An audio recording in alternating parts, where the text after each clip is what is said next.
साथियों, विराट ज्ञान में आपका पुनः स्वागत है। मैं रंजित कुमार यादव एक नए वीडियो के साथ। मैट्रिक की तैयारी करनी है, बच्चे कर भी रहे हैं, लेकिन ध्यान रहे ज्यादा सवाल हमारे लिए घातक हो सकता है। इसीलिए हमने एक नई चैप्टर लेकर आई है कि आप बीटीसी से ही एक्सरसाइज करें और ज्यादा अंक प्राप्त करें और ज्यादा सफल हो। इसीलिए समय की बर्बादी ना करते हुए चलिए ट्रिग्नोमेट्री चैप्टर को, इसके ट्रिग्नोमेट्री चैप्टर को पहला चैप्टर ले रहा हूं। चलिए शुरू करते हैं।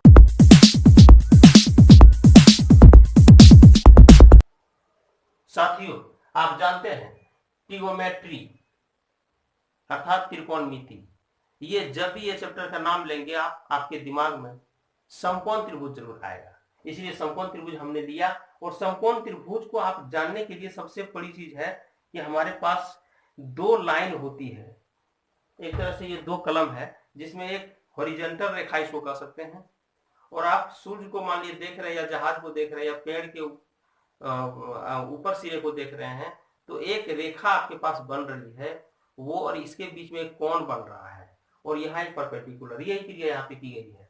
अगर यहाँ पे आंख को रख दिया जाए, यहाँ पे आंख को रखा जाए, देखिए तो यहाँ से देखना शुरू किया है तो एक रेखा ये, और ये आपका ये फाइनल रेखा हो गया, और ये हॉरिजॉन्टल लाइन है, और यहाँ पे जो परपेंडिकुलर कट रहा है अर्थात समकोण त्रिभुज। तो समकोण त्रिभुज की जब भी कल्पना आप करेंगे तो त्रिकोणमिति में आप जरूर जाएंगे, और तब क्या होता है कि ये कोण ए आपको अगर फाइंड आउट करना है, कोण ए, तो यही कोण ए के सामने वाली जो भुजा है उसे सम्मुख भुजा कहते हैं। और सम्मुख भुजा जब कहते हैं तो उसे कहते हैं कोण ए की सम्मुख भुजा। इसी को आप परपेंडिकुलर कहते हैं, खड़ी रेखा, 90 डिग्री पर खड़ी रेखा, इसीलिए इसे पी कहा जाता है। गौर कीजिए। और ये जो समकोण जो कोण बना है, यहाँ जो 90 डिग्री का कोण बना है, इसके सम्मुख को हाइपोटेनस कहते हैं। इसे एस से शुरू करते हैं, एस से काउंट करते हैं। आइए जरा सा, एक जो आपकी भुजा बच गई है, क्योंकि त्रिभुज में तीन भुजाएं, तीन कोण, तीन शीर्ष, जिसमें तीन भुजा और तीन कोण को ही मेन हम लोग मानते हैं। 6 उसका एलिमेंट होता है किसी भी ट्रायंगल का। तो यहाँ पे आइए, ये भुजा जो आपका है, ये भुजा आप यहाँ पे बड़ी रेखा इसको कह सकते हैं। और तब क्या है कि कोण ए की संलग्न भुजा, अर्थात इसे बेस कहते हैं, आधार कहते हैं, जिस पर त्रिभुज पड़ा हुआ है, खड़ा है, इसीलिए इसे बेस कहते हैं, बी से कहा जाता है। वही चीज आप यहाँ पे हम लिखे, अगर यदि इस एंगल को निकालना हो तो सम्मुख भुजा ये कहलाएगा, और तब क्या होगा, जो पी ये था वो पी अब यहाँ ये बन जाता है, अर्थात ए बी हमारा पी बन जाता है। और चूंकि कोण ए का संलग्न भुजा ये है बीसी, इसीलिए ये बी बन गया, जो यहाँ पे बी हमारा आधार था, वो आधार अब खड़ी रेखा के रूप में हो गया। कोई दिक्कत नहीं है, ऐसा होता भी है। लेकिन जो हमारी 90 डिग्री है वो 90 डिग्री नहीं चेंज हुए, हाइपोटेनस भी हमारा चेंज नहीं होता है। तो इसलिए वो हाइपोटेनस हमेशा फिक्स है, चाहे आप बी और पी हमेशा चेंज करते रहे। तो चलिए अब जरा सा देखते हैं कि क्या साइन हमारी जो ट्रिगोनोमेट्रिकल रेशियो है, टी आर जिसको कहते हैं, टी आर ट्रिगोनोमेट्रिकल रेशियो। तो ट्रिगोनोमेट्रिकल रेशियो कितने हैं? 6 हैं। टी आर आई गोनो METRICAL RATIO रेशियो कितने हैं? 6 है ना। ट्रिगोनोमेट्रिकल रेशियो हमारे पास 6 है। कौन? साइन, कॉस, टेन, और इसी का तीनों का उल्टा। तो चलिए हम देखते हैं क्या साइन, हमारे पास जो साइन अभी लिखते हैं ये शुरू में था नहीं। हमारे इस चैप्टर को शुरुआत में आज से 500 ईसा पूर्व कहिए, उसी समय जब हमारे बहुत बड़े बड़े वैज्ञानिक आए थे हमारे देश के, जो बाद में आर्यभट्ट साहब भी आए तो उन्होंने भी इसकी चर्चा की, और बहुत सारे वैज्ञानिकों ने। सबसे पहले तो साइन, कोसाइन, टेंजेंट, सेकेंड, ये सब जो है इसके बारे में जरा सा जान लेते हैं कि ये बहुत पहले से ऐसा नहीं था। जो पहले इसे, इसका हिंदी, साइन का हिंदी ज्या को ज्या है ना, स्पर्श ज्या, स्पर्श ज्या, ज्या मतलब जीवा। तो जीवा किसे कहते हैं? जैसे कोई भी सर्किल है तो सर्किल में ये जीवा कहलाती है, अर्थात ये जो केंद्र से जाता है उसे जीवा कहते हैं। तो स्पर्श करने वाली जीवा अर्थात ये जीवा जो स्पर्श कर रही हो, तो ये जो है सो इसका हिंदी रूप जानेंगे, लेकिन इंग्लिश में हमें मिल गया है तो अब हम लोग इंग्लिश में ही इसको जानते हैं, पढ़ते हैं, आसान भी है। तो चलिए देखते हैं, यहाँ कहा गया कि साइन का क्या परिभाषा था। कोण ए अगर निकालते हैं साइन में तो था क्या? कोण ए की सम्मुख भुजा बाय कर्ण। कोण ए की सम्मुख भुजा यही था, इसके सम्मुख वाला जो भुजा था वही है, बाय कर्ण है ना। तो कर्ण दे दिए, अर्थात सम्मुख भुजा मतलब कितना? BC BC बाय AC, और BC को क्या कर रहे थे, P बाय H। यहाँ देख लीजिए कोसाइन में भी कौन ए का कोसाइन क्या था, कौन ए की संलग्न भुजा, तो संलग्न भुजा क्या है, कौन ए की संलग्न भुजा ये है, अर्थात AB बाय AC। उसी तरह टेंजेंट का देख रहे हैं, कौन ए की टेंजेंट जो है कौन ए की सम्मुख भुजा बाय कौन ए की संलग्न भुजा, तो कौन ए की सम्मुख भुजा कितना था, वही देख लिए थे वहां पे BC बाय AB, है ना। तो ये AB कितना हो गया था हमारा B और बाय H, यहाँ पे क्या हो गया था P बाय H। चलिए इतना तो है, लेकिन इसी का उल्टा अगर चलेंगे तो इसका रिवर्स, साइन का रिवर्स, आपका साइन का रिवर्स देखिए, कोसेकेंट, इसको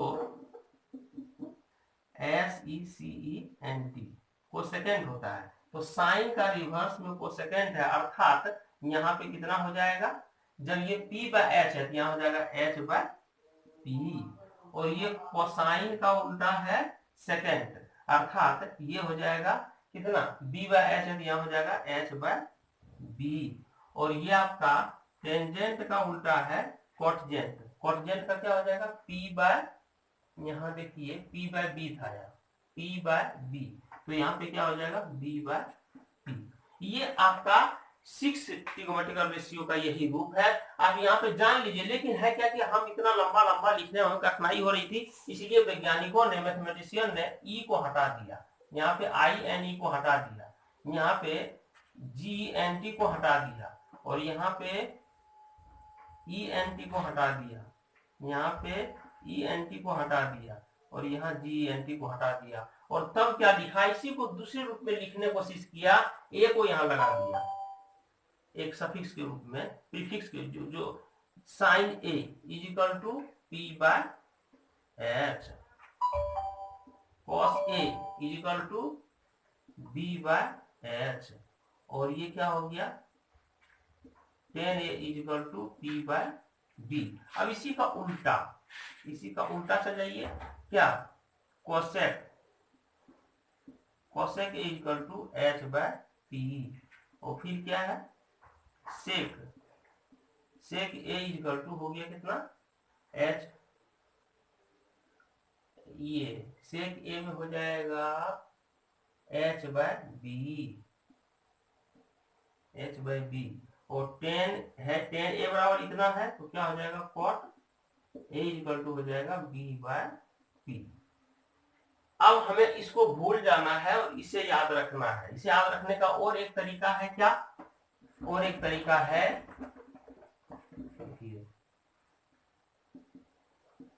पंडित बद्री प्रसाद हर बोल, अर्थात P for Pandit, B for B, और P for Prasad, H for Har, और ये B फॉर बोल, यही हो जाएगा। बस हम 3 ठो याद करेंगे।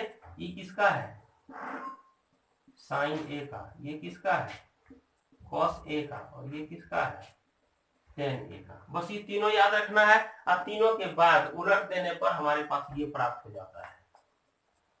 तो जरा सा हम देख लेते हैं इसका जो सूत्र बनेगा, अगर हम sine A into cosec A करें तो क्या होगा P by H into H by P, देखिए कट दिया, अर्थात 1, तो लिख सकते हैं sine A is equal to 1 by sine A into cosec is equal to 1, इसीलिए कह सकते हैं sine A is equal to 1 by cosec A, या cosec A is equal to 1 by sine A. एक हो गया। दूसरा हम जरा सा निकाल लें, यहाँ पे यही निकाल लेते हैं, ठीक है। दूसरा क्या है cos A into sec A equal to कितना होगा, कॉस का क्या है B by H into H by B, ये दोनों भी कट गया है 1, इसीलिए निकल गया cos A into sec A equal to 1, इसीलिए कर सकते हैं cos A equal to 1 by sec A या sec A equal to 1 by cos A। ये पहला पार्ट हुआ, ये दूसरा पार्ट हुआ। तो इसका तीसरा part tan A into cot A। तो tan A का मान इसमें रख देना है, क्या है P by B into cot का कितना है B अपॉन P, और इसे जब कटा दोगे क्या हो जाएगा 1। इसीलिए क्या लिखेंगे हम लोग tan A into cot A equal to 1, इसीलिए लिख सकते हैं tan A equal to 1 by cot A। और दूसरा क्या होगा cot A equal to 1 by tan A। अब थोड़ा सा चौथा, पांचवा और छठा जो पार्ट है ये बहुत इंपॉर्टेंट है, इसमें हमको पाइथागोरस थ्योरम लेके चलना होगा। पाइथागोरस साहब ने क्या कहा था कि किसी भी समकोण त्रिभुज में कर्ण का स्क्वायर लंब और आधार के वर्गों के योग के बराबर होता है ना। तो यहाँ पे हम लोग क्या है, कर्ण का स्क्वायर, लंब का स्क्वायर, कर्ण का स्क्वायर बराबर लंब का स्क्वायर प्लस आधार का स्क्वायर। तो यहाँ पे हम निकालते हैं H square equal to P square plus B square. अगर पी फिर निकालना है तो एच में ही घट जाएगा बी, है ना, H square minus B square, और बी स्क्वायर निकालना है तो H square minus P square. तो यहाँ पे हम लोग उसी का सहयोग लेकर के एक सूत्र, यहाँ 3 सूत्र और निकालेंगे। अभी देखिए क्या होता है, साइन का मान रख लीजिए, क्या होता है पी बाय एच का होल स्क्वायर प्लस कॉस का बी बाय एच का होल स्क्वायर, क्या होगा P square by H square plus B square by H square. इसका एलसीएम लेंगे तो होगा एच स्क्वायर, ऊपर में हो जाएगा P square plus B square. तो P square plus B square की जगह पर हम लिखेंगे एच स्क्वायर, एच स्क्वायर लिख सकते हैं, H square by H square, दोनों कट गया, कितना दे देगा 1।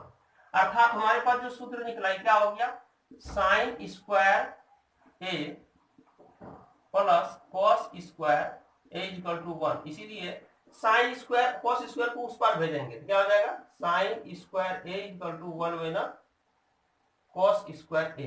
एक ये सूत्र निकला, दूसरा ये निकला, और तीसरा अब कॉस को इस पार रखेंगे, साइन को उधर भेजेंगे, क्या हो जाएगा कॉस स्क्वायर ए बराबर 1 माइनस साइन स्क्वायर ए। जब जब हमें जरूरत पड़ेगी कॉस स्क्वायर का वैल्यू तो हम रखेंगे 1 माइनस साइन स्क्वायर ए।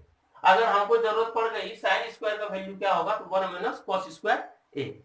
अब दूसरा है, दूसरा टाइप में चलते हैं, इसमें वैल्यू रख के देखते हैं। पहले सेक का मान, सेक कितना होगा H by B, H by B का होल स्क्वायर माइनस टेन का टी बाय बी का whole square is equal to H square upon B square minus P square upon B square. दोनों का एलसीएम ले लेते हैं तो बी स्क्वायर ही होगा, कितना हो जाएगा H square minus P square. अब हमें यहाँ देखना है कि H square minus P square तो क्या निकला बी स्क्वायर। तो हमें अंश में यहाँ पे न्यूमरेटर में रखना है B square upon B square, दोनों काट के कितना देगा 1। इसीलिए हमारे पास आ गया, इसीलिए हम इसका निकाले थे तो यहाँ हो गया क्या sec square A minus tan square A equal to 1। एक ये सूत्र हमारे पास आ गया, इसको सबको रखना, आगे काम देगा ये सब। ये sec square A is equal to, ये इस पार जाएगा तो प्लस में आ जाएगा 1 प्लस टेन स्क्वायर ए, और दूसरा हो जाएगा अगर टेन स्क्वायर ए रख रहे हैं तो ये टेन स्क्वायर को इस पार ले आइए, tan square A is equal to, या तो सेक स्क्वायर ही रखते हैं इधर, सेक स्क्वायर ए और 1 इस पार जाएगा तो minus 1 is equal to tan square A. तो ये 3 सूत्र फिर आ गया। अब last cosec square A minus cot square A, इसका देख लेते हैं नीचे में। तो कोसेक का मान हम पहले पुट करेंगे, कितना है कोसेक का H by P whole square minus B by P का whole square is equal to H square by P square minus B square upon P square. LCM ले लेंगे इसका तो देखिए कितना आता है, पी स्क्वायर मेरा एलसीएम है, H square minus B square. अब यहाँ पे H square minus B square जहां भी जरूरत पड़ेगी तो हम रखेंगे पी स्क्वायर, ये पाइथागोरस थ्योरम से हम ले रहे हैं बार बार, तो यहाँ पे पी स्क्वायर रख देंगे, है ना, P square upon P square करके कितना दिया 1। इसीलिए क्या हो गया हमारे पास cosec square A minus cot square A is equal to 1। इसीलिए लिख सकते हैं cosec square A is equal to 1 plus cot square A. और अगर कॉट रखना है, कॉट उस पार कर देते हैं, कोसेक को इधर ले आते हैं, 1 को इधर ले आते हैं, cosec square A minus 1 is equal to cot square A. तो यहां भी 3 फॉर्मूला हमारे पास मिला। जितने को मैं घेर रहा हूं उतने को नोट कर लो और इसे अच्छी तरह से याद करो, क्योंकि ये सूत्र इतना में से ही ऑब्जेक्टिव भी आ सकता है। हमारे पास ऑब्जेक्टिव भी जो सवाल आते हैं वो यहीं से सवाल देगा। एक ये साइन, ये टेन के इक्वल में tan A is equal to sine A by cos A, इसे भी चूंकि कभी कभी कह देगा कि tan A is equal to कितना होगा, और वही 4 ऑप्शन रहेगा, sine by cos, cos by tan, sec by cosec. तो इस प्रकार से हमें वहां चूज करना है कि कौन सा सही है। तो आज मैं सिर्फ इस वीडियो में सिर्फ फॉर्मूला तक ही सीमित रह रहा हूं। इसके बाद हम चैप्टर पर चलेंगे। तो चैप्टर पर जाने से पहले हम चाहेंगे कि अगर इसी तरह का मैट्रिकुलेशन 2024 का अच्छी तरह से तैयारी कर रहे हो भाई, तो इस वीडियो को लाइक, शेयर और सब्सक्राइब करना हमारे चैनल को, क्योंकि मैं एग्जामिनेशन के पहले तक सिर्फ 10th क्लास का ही इंपॉर्टेंट टॉपिक क्वेश्चन बैंक सहित लेकर के आ रहा हूं। तो चलिए नए वीडियो के साथ पुनः एक बार आपसे मिलते हैं। जय हिंद साथियों, जय भारत।